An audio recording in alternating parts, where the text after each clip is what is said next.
Hey everybody, let's go get some Avocado Scion wood. Come on. Pinkerton avocado right here. 5 years old. We're in September, Southern California, zone 10A or B, one of those. And it's a great time to collect Avocado Scion wood. It's a great time to graft as well, alright? This is what I look for. Alright. Most important thing, collecting scion wood, alright? You need these buds. See those little leaf buds?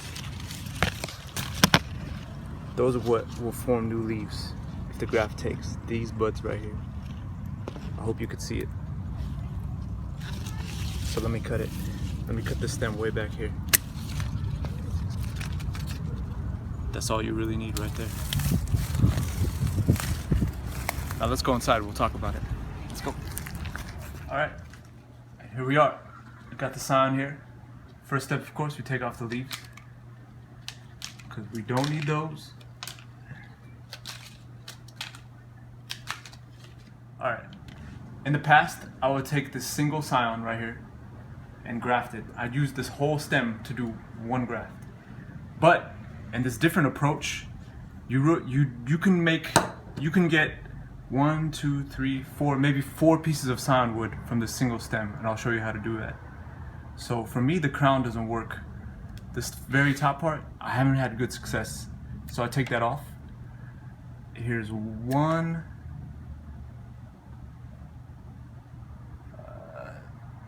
2. There you go. That's 3 pieces of avocado scion wood. I was inspired to make this video after I went to a commercial nursery, a professional operation, massive operation.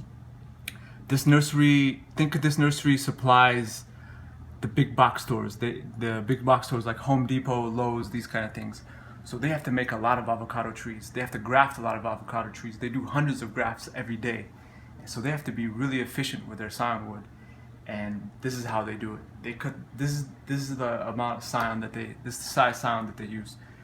And they really just need that bud and that bud. And for this, they just use that bud and that bud. And they make the cut down here, and they do a cleft graft, and they put it in the graft. It takes 90 to 95% of the time is their success rate. This is about 2 inches, 5 centimeters. And that's all you really need to get a good graft going. Alright? Now let me show you some stuff outside. Some grafts I did using these kind of scions. Let's go outside. Alright everybody, here's a bunch of grafts I did using those small scions. And these were done about 2 weeks ago, and some of them are starting to wake up actually. Look, check it out. There's some new growth. Let's see that little green right there.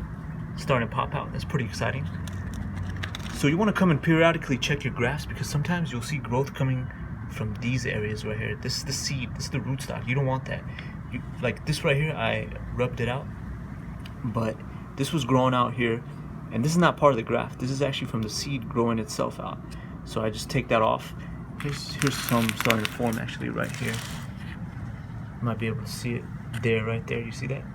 I take that off, because that's just competition for the graft. You want the growth to happen up here where the graft is, and not down there where the seed is. Alright, I just wanted to show that method of collecting scions, because it's just much more efficient. You can get more scions from one stem. Let's say you come across a hard to find variety, why not do 3 grafts instead of 1, just to ensure that you have at least 1 or 2 of them take. So you just up your chances, you get a higher percentage, you can really increase your chances of a successful graft by cutting that stem in 3 or 4 pieces and grafting all those little guys like I did here.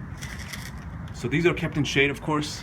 We're under a carport, and we're towards the end of the day. It's gonna get a little bit of filtered sun, and that's fine, because that sun is kind of weak, so it won't really damage these grafts too much.